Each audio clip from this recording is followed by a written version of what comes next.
Price action trading పై అశోక్ దేవనం ప్రియ conduct చేసే webinar కోసం ఈ నెంబర్ కి కాల్ చేయండి. నమస్తే, వెల్కమ్ టు సుమన్ టీవీ. నేను విష్ణు. ప్రస్తుతంతో పాటు Kautilya capital founder and trader Ashok Devanapriya గారు ఉన్నారు. వారితో మాట్లాడదాం. సార్ నమస్తే. సార్ అశోక్ దేవనప్రియ గారు. నమస్కారం sir. Sir Ashok garu, option buying versus option selling ఈ కాన్సెప్ట్ విషయానికి వస్తే, ఆప్షన్ బయ్యింగ్లో లాస్ అనేది లిమిటెడ్గా ఉంటుంది. లాస్ ఏమో తక్కువ ఉంటుంది, బట్ ప్రాఫిట్స్ ఏమో రావు. ఆప్షన్ సెల్లింగ్ విషయానికి వస్తే లాస్ ఏమో అన్లిమిటెడ్ ఉంటుంది, కానీ ప్రాఫిట్స్ ఎంతో కొంత పక్కన పెట్టుకోవచ్చు. ఏంటి అసలు ఈ మిస్టరీ? ఇప్పుడు మీరు ఒక కార్ ఇన్సూరెన్స్ కొంటారు, రైట్? మీరు కార్ ఇన్సూరెన్స్ కొన్నప్పుడు ఏం జరుగుతుంది? మీరు ఒక ప్రీమియం పే చేస్తారు, ఇన్సూరెన్స్ ప్రీమియం అని పే చేస్తారు. మీ కార్ ఇన్సూరెన్స్ క్లెయిమ్ దొరుకుతుంది ఎప్పుడు? మీ బండి యాక్సిడెంట్ అయినప్పుడు. సో మీరు ఇన్సూరెన్స్ ప్రీమియం ఎందుకు కడుతున్నారు? రేపేమైనా మీ బండి యాక్సిడెంట్ అయితే అప్పుడు ఆ బండి రిపేరు ఫ్రీగా తను చేసేయాలి అని చెప్పి. ఇక్కడ ఒక విషయం జరుగుతూ ఉంది. మీరు ఒక ఇన్సూరెన్స్ కొనేటప్పుడు మీరు మీ రిస్క్ని అమ్ముతున్నారు, కరెక్ట్? అర్థమైందా? మీరు ఒక ఇన్సూరెన్స్ కొనేటప్పుడు మీరు మీ యొక్క ఇన్సూరెన్స్ని, మీ యొక్క రిస్క్ని అమ్ముతున్నారు. అదే టైంలో ఇన్సూరెన్స్ కంపెనీ వాడు మీకు వాళ్ళ ఇన్సూరెన్స్ పాలసీ అమ్మేటప్పుడు మీ ఒక రిస్క్ని కొంటున్నాడు. ఇన్సూరెన్స్ పాలసీ అనేది ఒక ప్రోడక్ట్, కానీ గ్రాస్ రూట్ లెవెల్లో ఇక్కడ ఎక్స్చేంజ్ అవుతున్న విషయం ఏంటి? రిస్క్. మీరు పాలసీ కొని రిస్క్ అమ్మారు, వాడు పాలసీ అమ్మి రిస్క్ కొన్నాడు. మీ రిస్క్ కొనడానికి వాడు మీకు ఒక ఛార్జ్ ఇచ్చాడు.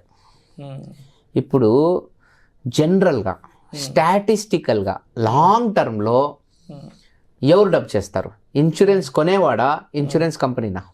ఇన్సూరెన్స్ కంపెనీ వాడే కదా బాగుపడతాడు. ఎందుకంటే 100 ఇన్సూరెన్స్లు అమ్మాడంటే ఆడ క్లెయిమ్ అయ్యేది ఒక 5-10 అవుతాయి, మిగతా డబ్బంతా వీడి దగ్గర ఉండిపోతుంది. కరెక్ట్. అంటే స్టాటిస్టికల్గా, లాజికల్గా క్లెయిమ్ సెటిల్మెంట్, ప్రీమియం కలెక్షన్, ఈ రెండిట్లో ఎప్పుడు ప్రీమియం కలెక్షన్ క్లెయిమ్ సెటిల్మెంట్స్ కన్నా పైన ఉంటుంది. క్లెయిమ్ సెటిల్మెంట్స్ కింద ఉండాలి, ప్రీమియం కలెక్షన్ పైన ఉంటే ఇన్సూరెన్స్ కంపెనీ డబ్బు చేస్తుంది. అదే అంటే 100 అమ్మాడంటే దాంట్లో 10 ఇస్తాడు సెటిల్మెంట్లు, మిగతా 90 ఆడ దగ్గర ఉంటాయి కదా. ఇప్పుడు ఇన్సూరెన్స్ కంపెనీ రిస్క్ అన్లిమిటెడా? అన్లిమిటెడ్. బండి యాక్సిడెంట్ అయితే ఫుల్ డబ్బు ఇవ్వాలి. ఇన్సూరెన్స్ కంపెనీ రిస్క్ అన్లిమిటెడ్, కానీ ప్రాఫిట్ గ్యారెంటీ అంటున్నారు మీరు. ఇన్సూరెన్స్ కొనేవాడికి రిస్క్ లిమిటెడా? ఎందుకు లిమిటెడ్? వాడు కట్టిన ప్రీమియం అంతే, వాడికి నష్టం. కానీ మీరు చెప్తున్నారు వాడికి డబ్బులు పోతుంది అని. సో కొన్ని 100 మంది, 1000 మంది, 1,00,000 మంది పాలసీలు కొన్నప్పుడు ఇన్సూరెన్స్ అమ్మేవాడికి సక్సెస్ ప్రాఫిటబిలిటీ ఎక్కువ వస్తుంది. ఎందుకంటే క్లెయిమ్స్ తక్కువ ఉంటాయి. క్లెయిమ్స్ ఏ సునామీ వచ్చినప్పుడో, ఏ కరోనా వచ్చినప్పుడో, అప్పుడెప్పుడో క్లెయిమ్స్ ఎక్కువ అవ్వచ్చు. ఆ సన్నివేశం జరుగుతుంది. ఇవ్వకపోవచ్చు ఆ టైంకి, మళ్ళీ అక్కడ మళ్ళీ క్లాజులు మారిపోతాయి. కరెక్ట్, క్లాజులు మారిపోతే యాక్ట్ ఆఫ్ గాడ్ అంటారు, మళ్ళీ ప్రకృతి వైపరీత్యం అంటారు. Same logic option buying, option selling లో వస్తుంది. ఆప్షన్ సెల్లర్ ఇన్సూరెన్స్ కంపెనీ లాంటోడు, option buyer insurance policy car owner లాంటోడు. అయిందా? సో ఇక్కడ ఏం జరుగుతుందంటే లాంగ్ టర్మ్లో సెల్లర్ ఎక్కువ డబ్బు చేస్తాడు. ఎందుకంటే majority of the options will expire at 0. Premium expire అయిపోతుంది. మీరు చెప్పినట్టు చాలా మంది ఇన్సూరెన్స్ పాలసీలు చనిపోతాయి, ఎందుకంటే క్లెయిమ్ చేయరు. మీరు చెప్పినట్టే 100 మందిలో మరి 10 మంది, 100 మందిలో 10 మంది కాదు, ఇద్దరే, 1 or 2%. 1,00,000 మందిలో ఒక 20 మంది. సో మిగతా 9,980 పాలసీస్ ఎక్స్పైర్ వర్త్లెస్. బండి యాక్సిడెంట్ అవ్వకపోతే వాడు ఏమి ఇవ్వడు, అవన్నీ పాకెట్కి వెళ్ళిపోతుంది. బట్ మ్యాథమెటికల్గా చూస్తే ప్రీమియం కలెక్షన్ క్లెయిమ్ సెటిల్మెంట్ కన్నా పైన ఉండాలి. పైన ఉంటే వాడు లాభం చేసుకోండి, ఇంతే పాలసీ. ఓకే, నవ్వు కానీ ఇన్సూరెన్స్ ఆప్షన్ సెల్లర్కు అన్లిమిటెడ్ రిస్క్ అనేది 100% ఉంటుంది. అందుకే మన దగ్గర స్టాప్ లాస్ ఉంది. ఒక మనిషి ఒక 100 రూపీస్ ఆప్షన్ రైట్ చేశాడు అనుకోండి, వాడు 100 రైట్ చేస్తే స్టాప్ లాస్ పెట్టుకుంటాడు. స్టాప్ లాస్ పెట్టుకుంటే ఆ నంబర్ హిట్ అయితే ఎగ్జిట్ అయిపోతాడు, పట్టించుకోడు. కానీ మ్యాథమెటికల్గా, స్టాటిస్టికల్గా, లాజికల్గా లాంగ్ టర్మ్లో చూస్తే majority of the options expire worthless. That is why statistically option sellers makes more money.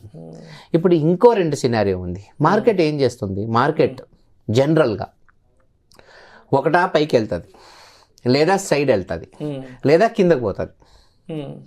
మీరు మార్కెట్ పైకి వెళ్తుందని మీరు డిసైడ్ అయిపోతే మీరు ఒక కాల్ కొనుక్కోవాలి.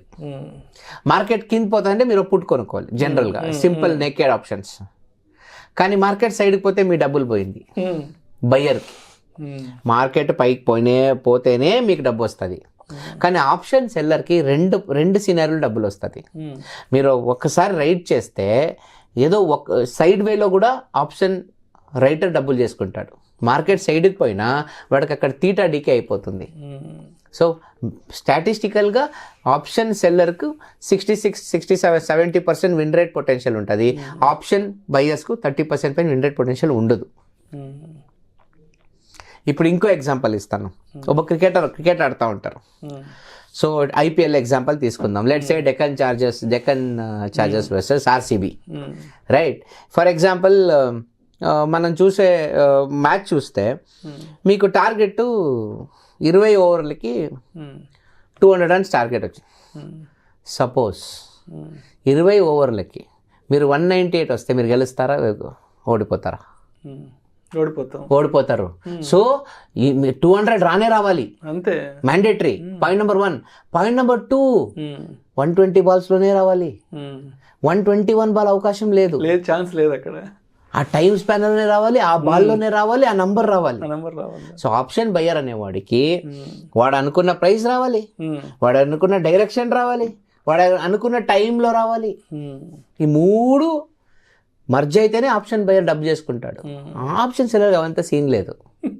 ఆప్షన్ సెల్లర్ ఇంతే, నేను అనుకున్న ప్రైస్ రాకూడదు, దాని తప్ప వాడికి ఇంకే టెన్షన్ లేదు.